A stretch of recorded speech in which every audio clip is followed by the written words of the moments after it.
Hi, and welcome back to the channel at College Process. Once again, I'm Ed from Principia Prep, and today we're going to be going over, is there financial aid available for non-US citizens or non-permanent residents? But before we begin, if you are new to the channel and are looking for additional college content, please hit the subscription button down below. It will notify you when new videos come out, as well as we're starting a whole new process where if you have any comments or questions, every Friday going forward from now on, every Friday I'm going to make a video of every question you guys ask me here on the channel, basically into a video. And I'll be posting it every Friday. So if you have any questions today of this video, any other videos you're watching here, post your questions down below in the comment section. I will answer them every Friday in the videos. Also, once again, for this year's senior class, we are running the James Lewis Memorial Scholarship. If you want to help increase the scholarship, or if you want to be eligible for the scholarship for this year's senior class, very simple. Down below in the description is the link for the video explaining how the whole scholarship program works for our organization here. As well as also in the description down below is the organization's Venmo, as well as her buy us a coffee if you want to help support the channel, allowing us to keep making these college videos for you guys out there. And all that being said, let's jump right into today's video.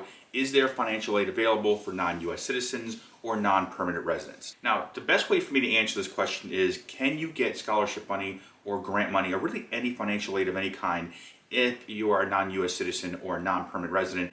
Is by basically first starting off, I'd like to talk about what financial aid actually is. Now, in the world of financial aid, the term itself actually means technically four different things. It means scholarships, grants, which is the free money, also called gift aid, and it also means loans and work study. So all four of those things together, scholarships, grants, loans, and work study, make up the term financial aid.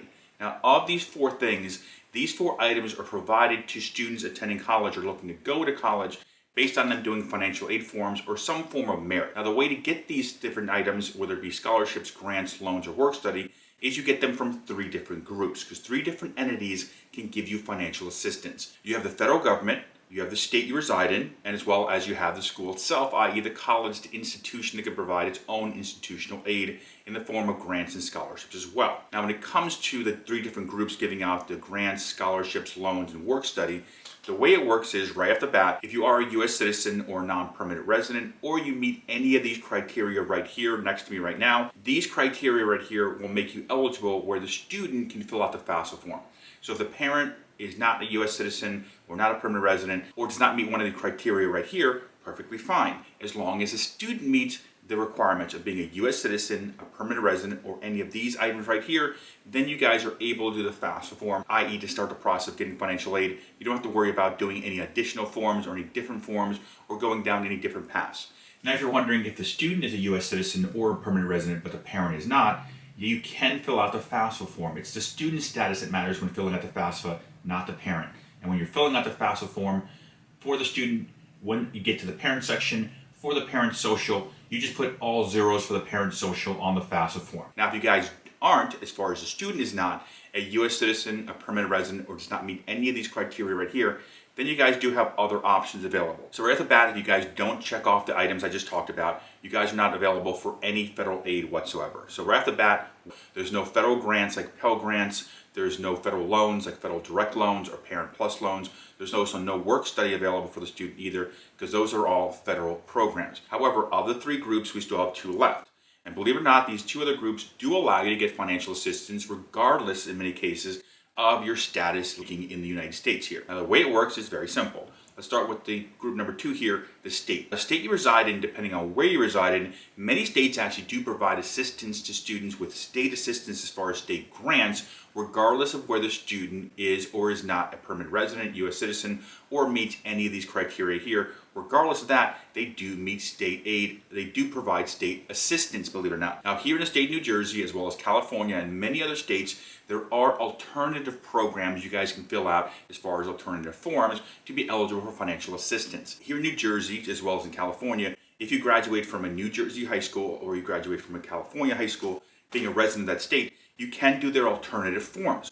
In the state of New Jersey, we have what's called the New Jersey Alternative Financial Aid Application, and in California, you have a different form, the California Dream Act application. So both these applications, and by the way, once again, there are many other states out there that have these applications, are basically a replacement for filling out the FAFSA form.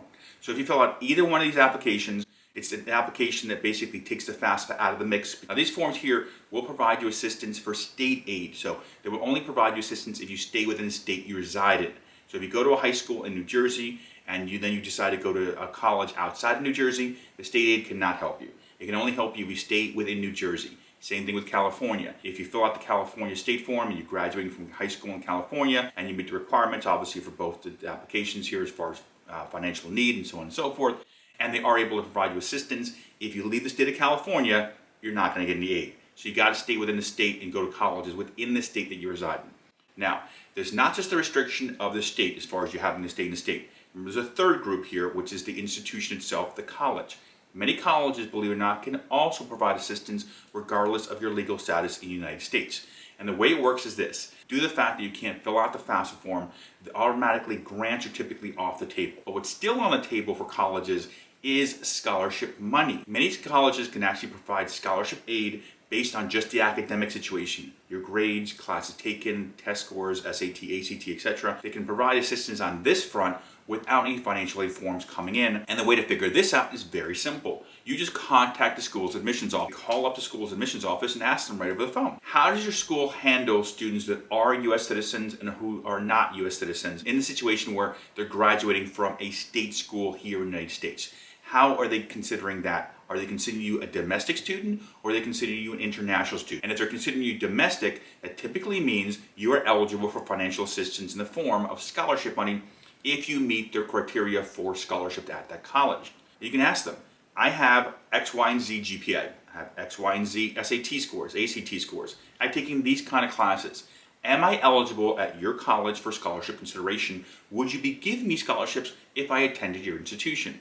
And the next question should be, if they say yes, obviously, is if I do better next year or the year after or this senior year, if you're in senior year, if I do better grade-wise, are you able to provide more scholarship funding? So based on your status here in the United States, if you're looking to get financial assistance, and then obviously depending on your situation, it will be limited, yes, but there is still aid available to you.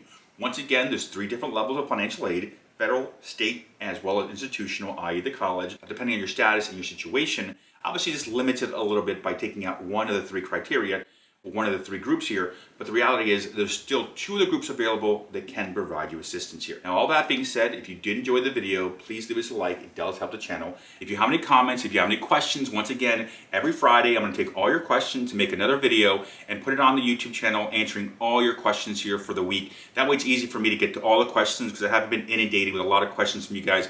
I figured making a video every Friday is the easiest way to get the information out to you guys that need your questions answered.